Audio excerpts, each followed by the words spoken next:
CRC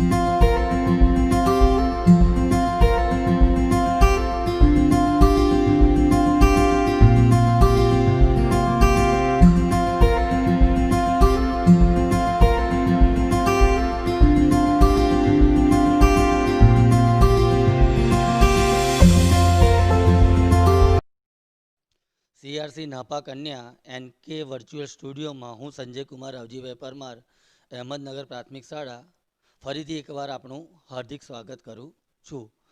આપણે ભણતા હતા, ચાલુ લેસન છે આપણો ગણિત વિષય ધોરણ 5, એકમનું નામ તે સરખું દેખાય છે. અધ્યયન નિષ્પત્તિ હતી આપણી વિવિધ દ્વિપરિમાણીય આકારોને તેમના પરિભ્રમણથી ઓળખે.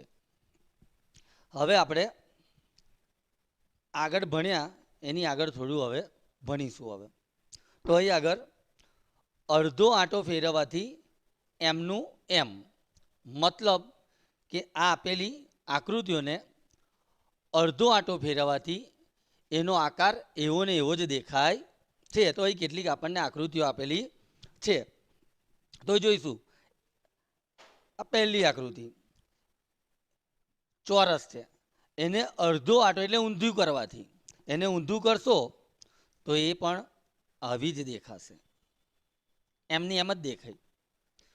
બી આકૃતિ તો લંબચોરસ છે, એને અડધો આંટો ફેરવવાથી એટલે કે ઊંધી ફેરવવાથી એ પણ એવી જ દેખાય છે.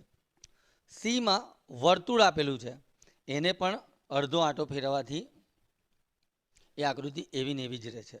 હવે ડીમાં ત્રિકોણ આપેલો છે, ત્રિકોણને અડધો આંટો ફેરવવાથી શું થાય છે આપણે જોઈશું. જો આ ઉપરનો ભાગ નીચે આવી જશે.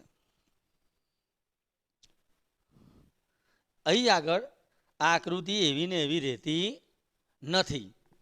હવે આ વાળી આકૃતિ એને આપણે ઊંધી ફેરવીશું એટલે કે અડધો આંટો ફેરવવાથી આવી થઈ જાય. મતલબ આ પણ આકૃતિ એવી ને એવી દેખાતી નથી, એમની એમ દેખાતી નથી.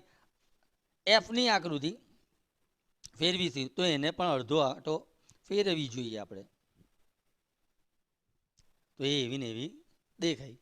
તો એ આપણે એ, બી, સી અને એફ આ ચાર આકૃતિ એવી હતી, આકાર એવા હતા કે જેને ફેરવવાથી એ આકારો એવા ને એવા જ આપણને દેખાયા.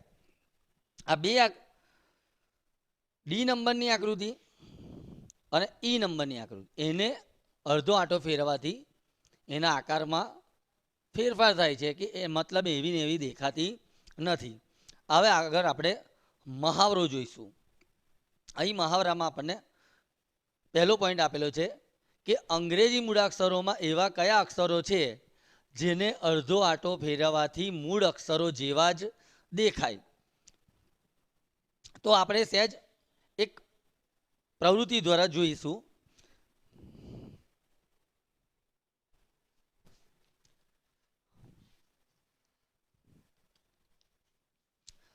આ અંગ્રેજી મૂળાક્ષર છે એચ. આ એચને આપણે અડધો આંટો એટલે ઊંધું ફેરવીશું. અડધો આંટો ઊંધો ફેરવ્યો તો એચ એવો ને એવો જ દેખાયો. ફરી એકવાર તમે જોઈ લેજો. આ એચ છતો ભાગ છે, હવે એને આપણે ઊંધો એટલે કે અડધો ભાગ ફેરવીશું તો આ એવો ને એવો દેખાય છે. એટલે કે અડધો આંટો ફેરવવાથી અંગ્રેજી મૂળાક્ષર એક આવે છે એચ.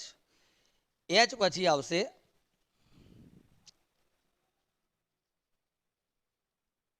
આઈ. આઈને પણ આપણે ઊંધો ફેરવીશું તો એવો ને એવો દેખાશે.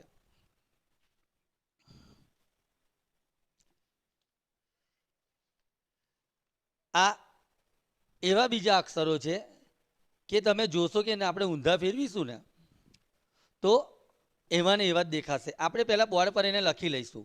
એચ, આઈ, એન, ઓ, એસ, એક્સ અને ઝેડ. આ બધા જ મૂળાક્ષરો એવા છે કે ઊંધા ફેરવાથી એનો આકાર એવો ને એવો રહે છે. બરાબર ધ્યાનથી જોજો. હવે એને ઊંધા ફેરવું છું. એચ પહેલો હતો એ છેલ્લો ગતો રહ્યો, પણ એચનો એચ જ રહ્યો. આઈ ને ઊંધો ફેરવ્યો તો બીજા નંબર પછી છેલ્લે ગતો રહ્યો, પણ એ આઈ જ દેખાય છે. એમ એન પણ એવો જ દેખાય છે, ઓ પણ એવો દેખાય છે, એક્સ પણ એવો દેખાય છે, એસ પણ એવો દેખાય છે, અને ઝેડ પણ એવો જ દેખાય છે. તો અંગ્રેજી આ મૂળાક્ષરો એચ, આઈ, એન, ઓ, એસ, એક્સ અને ઝેડ એમને તમે અડધા ફેરવવાથી એ મૂળાક્ષરો એવા ને એવા જ દેખાય છે. હવે અહીં આપણને અંગ્રેજી શબ્દો આપેલા છે. એ અંગ્રેજી શબ્દોને અડધો આંટો ફેરવવાથી એ એવા ને એવા દેખાય છે. હવે તમને હું એની પણ સ્લાઇડ બતાવું છું લખેલી. પહેલું લખેલું છે ઝૂમ. જો મારા મિત્રો, ઝૂમ બરાબર જુઓ તમે. હવે એને હું અડધો આંટો ફેરવીશ, અડધો એટલે ઊંધો ફેરવીશ, જોજો બરાબર.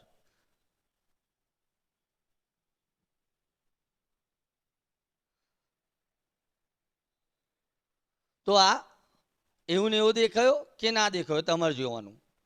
તમે જુઓ અને સમજો.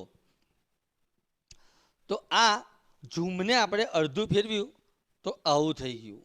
એવું ને એવું દેખાયું તો કે ના દેખાયો. એવું ને એવું દેખાયો નહીં. તો આ નથી દેખાતો. હવે બીજો વર્ડ આવ્યો MOW, માવ. જોજો જોજો. હવે એને ઊંધો ફેરવીશું.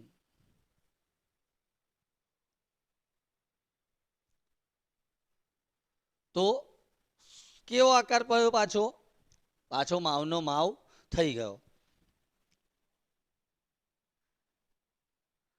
આ ડબલ્યુ હતો એને એમ જેવો આકાર લઈ લીધો, અને એમ હતો એ ડબલ્યુ જેવો તો એવો ને એવો જ રહ્યો. હવે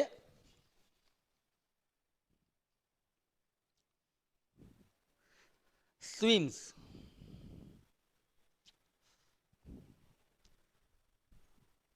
હવે એને હું ઊંધો ફેરવીશ.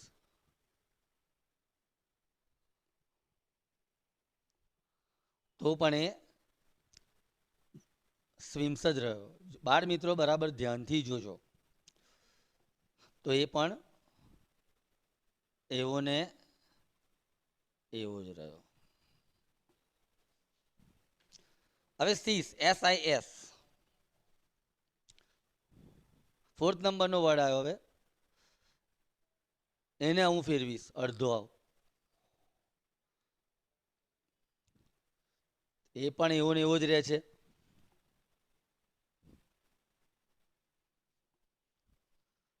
હવે આવ્યું લાસ્ટ વર્ડ નૂન. એને ફેરવીશ હવે હું. તો પણ એ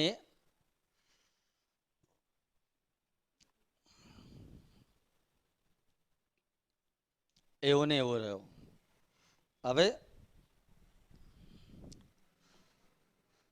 અહીં એક લોજિક છે, તમે જુઓ કે આપણે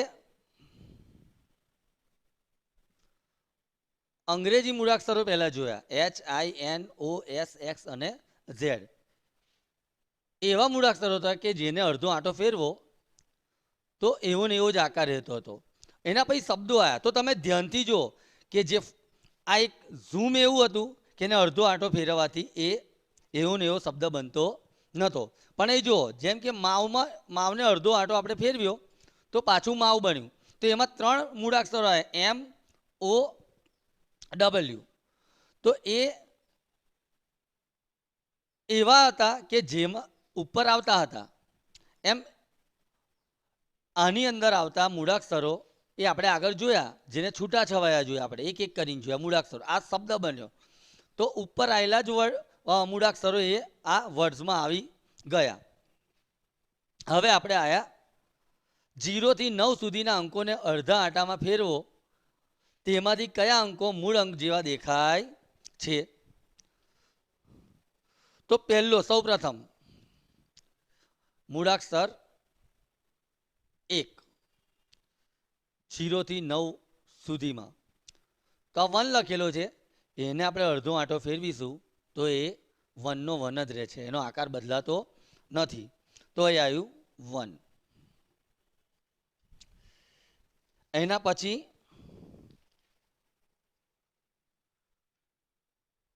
8 એટલે કે 8, એને ઊંધો ફેરવીશું, અડધો આંટો ફેરવ્યો આપણે તો પણ એ 8 નો 8 જ રહ્યો, 8 જ રહ્યો. એટલે લાસ્ટ તો તમને ખબર હશે કે કયો આવશે 0 થી 9માં.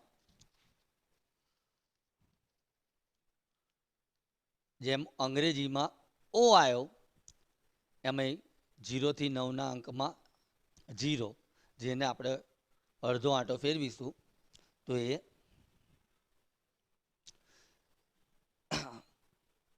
0 આવી ગયો.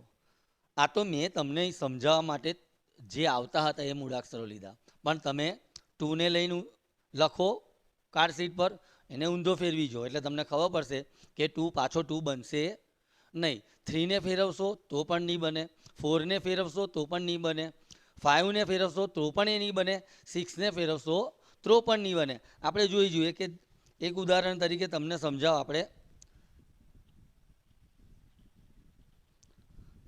આ 6 લીધો, હવે એને ઊંધો ફેરવીશું તો એ ફરીથી 6 જેવો આકાર લેતો નથી.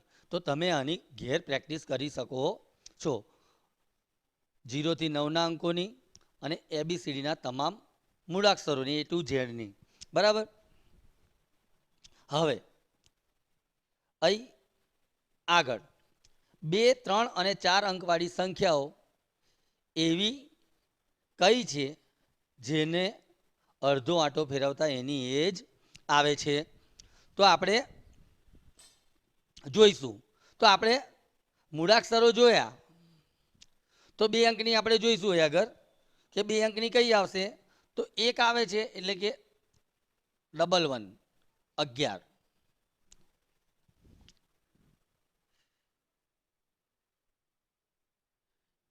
88, 88. હવે 3 અંકની જોઈશું તો 3 અંકની કઈ આવશે? તો 101, 111, 888, 808. આ 3 અંકની આવી આવે છે. 3 અંકની પણ આ રીતે આવે છે. હવે 4 અંકની જોઈશું તો 4 અંકની 1111, 1001, 8000, 8 આવશે અને 8888 પણ આવશે. તો આ રીતે તમે અંકોનો ખ્યાલ મેળવી શકો છો કે કયા અંકોને અડધો આંટો ફેરવવાથી એના એ જ અંક મળે છે. અહીં આવી શકે 8118 પણ આવી શકે. તો બાળ મિત્રો, હવે પછીનું શિક્ષણ આપણે આગળના ભાગમાં જોઈશું.